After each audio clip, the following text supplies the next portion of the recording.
Hello दोस्तों, मैं सरिता अपने चैनल हिंदी ज्ञान में आपका स्वागत करती हूँ। दोस्तों, आज हम पढ़ेंगे प्रत्यय। प्रत्यय वो शब्दांश होते हैं जो किसी शब्द के अंत में जुड़कर उसके अर्थ में नयापन, बदलाव अथवा विशेषता ला।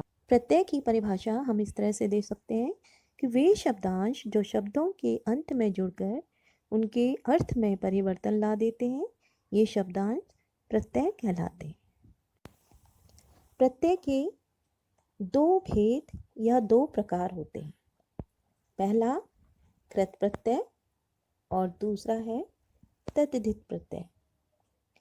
आज हम जानेंगे कृत प्रत्यय के बारे में। कृत प्रत्यय वे प्रत्यय हैं जो धातुओं के अंत में जुड़कर नए शब्दों का निर्माण करते हैं। जो प्रत्यय क्रिया के धातु के रूप में जुड़कर संज्ञा विशेषण शब्दों की का निर्माण करते हैं, उन्हें हम क्या बोलते हैं? कृत प्रत्यय कहते हैं। और ये जो कृत प्रत्यय होते हैं, जो कृत प्रत्यय से बने हुए जो शब्द होते हैं, वे कहलाते हैं कृदंत। और जब हम प्रत्यय जोड़ते हैं, प्रत्यय हमेशा शब्दों के पीछे जुड़ता है और उनसे जो नए शब्द बनते हैं, कृत प्रत्यय जोड़ने से वो नए जो शब्द बनेंगे वो कृदंत कहलाते हैं।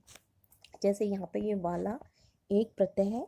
अब हमने इसमें गाने वाला एक नया शब्द बनाया, लिखने वाला नया शब्द बनाया। ये कर्ता की जानकारी दे रहा है, इसलिए हमने इसे लिखा है कि कर्ता की जानकारी देने वाले शब्द। जैसे वाला लगाने से गाना, गाने वाला। गाना क्या कर रहा है? क्रिया काम कर रहा करता है। ये लिखने वाला ये करता है।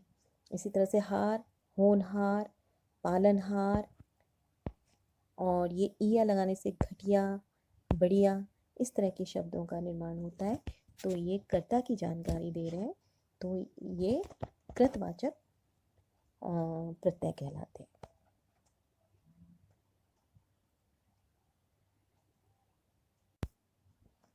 कुछ प्रत्यय ऐसे होते हैं जो कि शब्दों के अंत में लगकर विशेषता बदलाने वाले शब्द बन जाते हैं। जैसे ये आकू प्रत्यय है, इसको हम लड़ में लगाते हैं तो ये हो जाता है लड़ाकू, पढ़ाकू। मतलब ये व्यक्ति की विशेषता बतलाने लगते हैं। जैसे दार है तो लेनदार, देनदार।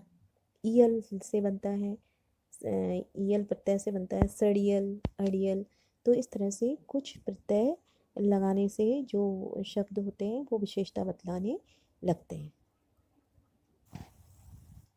जिन कृत प्रत्ययों को जोड़ने से करणवाचक शब्दों की रचना होती है, वे करणवाचक कृत प्रत्यय कहलाते हैं।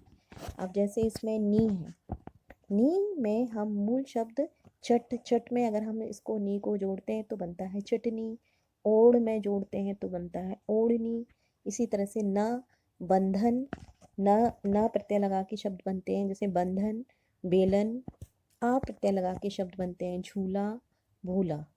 तो इस तरह के जो शब्द होते हैं, जो नए शब्द बनते हैं, वो कहलाते हैं करणवाचक शब्द।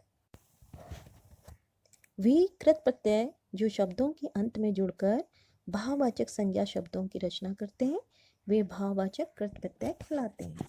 अब जैसे ये प्रत्यय है, यहाँ पर ई प्रत्यय है, इससे हमने बनाया है बोली, हंसी। आई से बनता है, आई प्रत्यय लगाने से बनता है लड़ाई, सुनाई। इसी तरह से आवा प्रत्यय लगाने से बनता है दिखावा, छलावा। आहट प्रत्यय लगाने से बनेगा घबराहट, चिल्लाहट। तो ये जो शब्द हैं, ये भाववाचक संज्ञा बना रहे हैं। तो जो कुछ कृत प्रत्यय जो कि भाववाचक संज्ञा का निर्माण करते हैं, तो उन्हें हम भाववाचक संज्ञा बनाने वाले प्रत्यय कहते हैं। कुछ संस्कृत के भी कृत प्रत्यय हैं, जैसे कि ती में ती प्रत्यय को भक्त में लगाने से वो बन जाता है भक्ति।